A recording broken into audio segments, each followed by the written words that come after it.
Let's say you want a fully electric car. Over 200 miles of range would be nice. But like most of us, you just don't have the money to spring for a Tesla Model S or X. You could get in line with over 300,000 other people and wait to eventually get a Tesla Model 3. Or you can go out and get a Chevy Bolt basically now.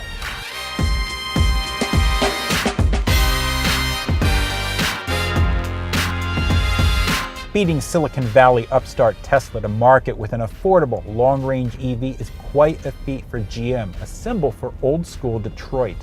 Then again, GM was ahead of their time when they rolled out the first Chevy Volt with a V more than 6 years ago. The Bolt with a B is based on an all-new structure. Up front, there's no engine. That's where many of the electrical drive components reside.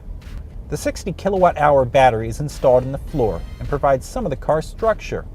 That big battery delivers an EPA estimated 238 miles of range.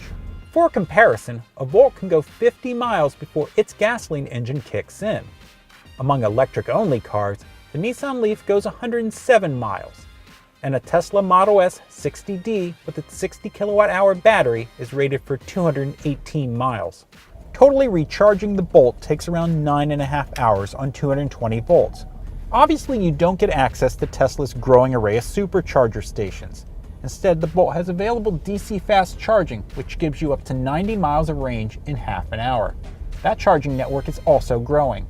Okay, enough facts and figures. Let's face it, plenty of people are attracted to Tesla's high-tech aura, and it doesn't matter to them if the car is electric or not. It simply looks cool.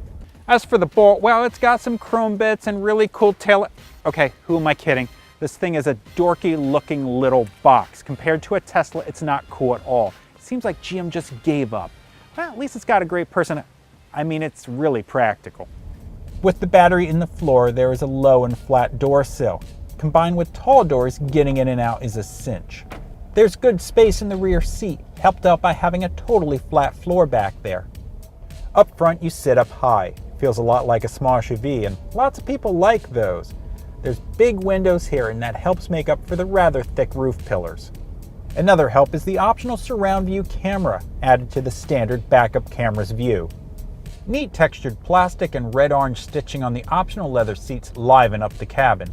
Sure, this is no luxury car, but you wouldn't know it from the infotainment system, where there are more shades of Tesla. On the center dashboard is a huge 10.2-inch screen. Get beyond some small buttons, and it works really well with well-integrated Apple CarPlay and Android Auto, and screens detailing energy consumption. Even the digital instrument panel is artfully done. We're less keen on the shifter, which always pops back to center after you select a gear. Finding reverse can be tricky if you don't grab the release button just right. There's decent cargo room in back. Under this panel is more space, or leave it at home to free up more volume.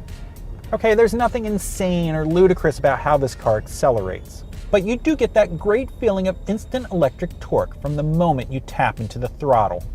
Putting the battery weight down low helps this tall box feel planted in corners. The Bolt feels solid and substantial, and it's a lot more enjoyable to drive than a Nissan Leaf. Choosing L with the shifter increases regenerative braking, capturing rolling energy to recharge the battery. In this mode, you learn how to drive with barely tapping the brakes. It's all done through the gas pedal. This little toggle on the back of the steering wheel engages even more regenerative braking. So this is a very pleasant and very well thought out electric car, one that also happens to be relatively affordable. The starting price is $37,495. Add in the $7,500 federal tax credit, and the price comes in just below $30,000. State and local tax incentives can save you even more. Still, given the shockingly low resale value of some electric cars, we'd be tempted to lease instead of buy. The top trim Premier adds leather, blind spot monitoring, front and rear heated seats, a heated steering wheel, and the surround view camera. Thing is, you can't get some common options like a sunroof or power front seats that are expected at this price.